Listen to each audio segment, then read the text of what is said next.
Well, hello, hello, hello.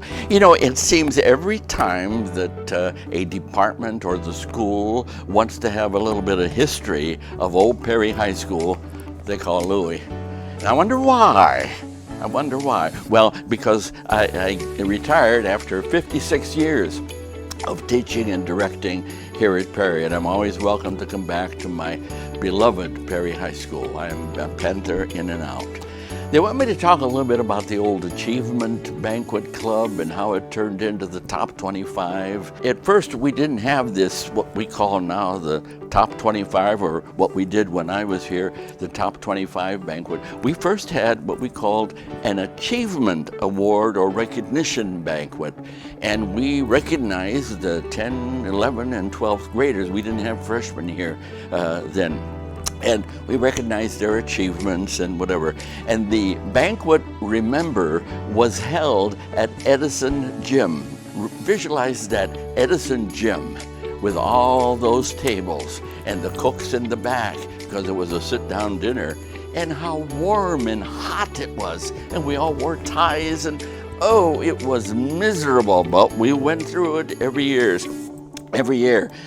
It was very uncomfortable as far as the heat is concerned. Well, the MC, the Master of Ceremonies, in those years was none other than Bill Rowland Sr., and he was the MC. Well, when Bill Sr. passed away, when Mr. Rowland passed away, Bill Rowland, our principal, moved up then and asked me to MC the function. And I served as MC from then on. A few years later, after this, Principal Rowland, Bill, came up with the idea. I think he went to a conference or a meeting of some sort and heard about top 25 students. And he came up then with this top 25 awards banquet. And the idea was that we were going to select the top 25 seniors. And the guidance department would do that. They'd pick the top 25 seniors. They then in turn were to select a favorite teacher or educator that they would like to honor. And the neat thing about that was that each student put 3 names on a list of teachers that they'd like to recognize. And they'd stop with the top student, and he picked or she picked who she wanted, and it went down the line. Now, if your first choice was already taken, then you had to go to second choice and third choice. Another neat thing about that was when the teachers were notified, all of a sudden a knock came at your door and you received an invitation to attend the Top 25 Awards Banquet. You had no idea which of your students selected you until the night of the banquet. Of course, the guidance department gave me all the background information, and then I wrote a specific bio for each of the students, what they were involved in, what their highlights were, and whatever. And then I called out their name, and they came up then and gave words of accomplishment and enjoyment and all that about their teacher. Then the teacher came up, and each received a token of their appreciation. And follow that, they went into another room where they took a photo shot. I have to tell you that one of the groups that was solely behind this and really put a step forward to help them was our PCTA, our Perry Classroom Teachers Association, our teachers union. They sponsored and gave a lot of money towards these, for the awards, for the dinner and whatever. And you got to remember, this was a sit-down dinner and it was top-notch. We really had a wonderful time, and we want to really thank the PCTA. I'm not sure if they still do it or not, but they did then, and it was really appreciated. What Bill Rowland started then was really a positive and a plus for honoring our top students, and that's what was the Top 25. I took over the Top 25 banquet about 9 years ago from then Assistant Principal Jason Conrad, who had recently taken over the banquet from Mrs. Vicki Briercheck. The banquet was then held at Executive Catering and was held there for many years until I switched it over to La Pizzeria last year.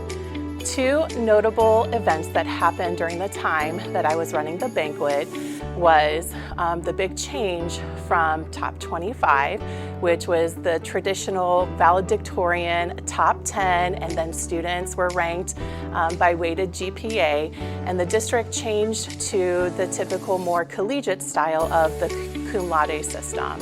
So then we had the summa cum laude, the magna cum laude, and cum laude. There was much discussion regarding this banquet, but it was decided that we wanted to honor and celebrate many more students than 25. So we invited the summa cum laude students and also the magna cum laude students to this event. And because it was more than 25 students, I then renamed the banquet to the Academic Honors Banquet, which it still is named that today. The second noteworthy event that I wanted to mention was the great shutdown of 2020.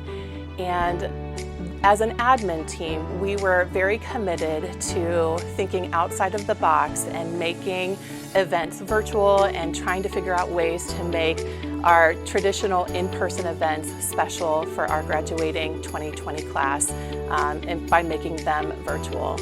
And so I had a vision for this banquet, and it took many, many people in order for it to come to fruition. But we had several surprises in store for our seniors that evening for our virtual banquet. And the first one was that I contacted all of the honored educators and told them who had selected them, which was very taboo for this banquet. Typically for this banquet, the honored educators only find out who selected them at the night of the banquet. But I had to do this in order for my first surprise of the evening. And that was, I asked each honored educator to create a video, a special video for the student that chose them, in which they talked about how that student had impacted them or how that student was special to them. And so that was a very special addition to the evening that had never been done before and probably won't happen again. The second surprise that I had in store for these seniors was, as I was closing the banquet, I asked seniors to get up from their recliner or couch and go to their front door. And when they opened their front door, they would find their honored educator at their doorstep. And so their honored educator came with flowers and with a special gift from the school system to them, just so that they could feel honored, and we really wanted them to feel special. So, as I mentioned, it takes a lot of people to make this banquet run smoothly because we want to make it so nice for these students that have worked so hard, and their families and educators. And I just wanted to mention a few of those people.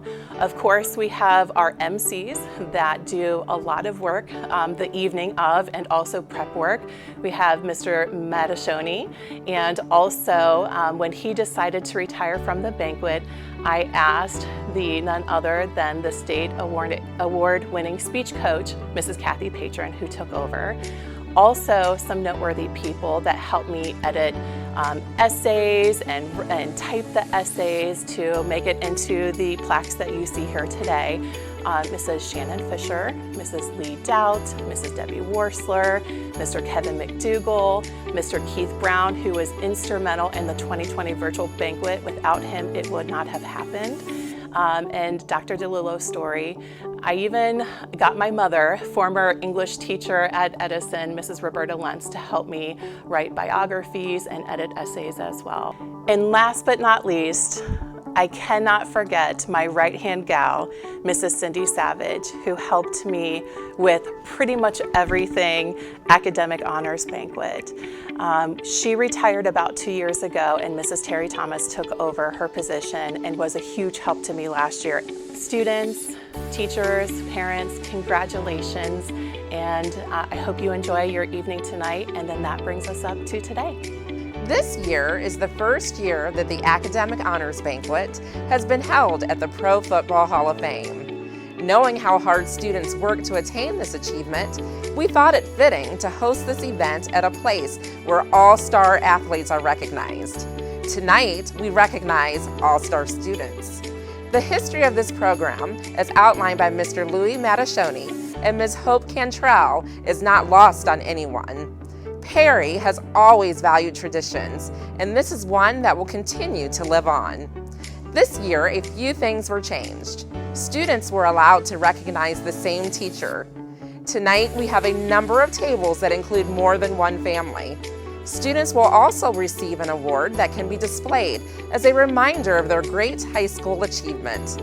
Thank you, Perry families, educators, and administrators for coming tonight. I hope this night makes you feel Perry proud. Hey, thank you. Go Panthers. So proud to be a part of the history of our beloved Perry High School. Ciao.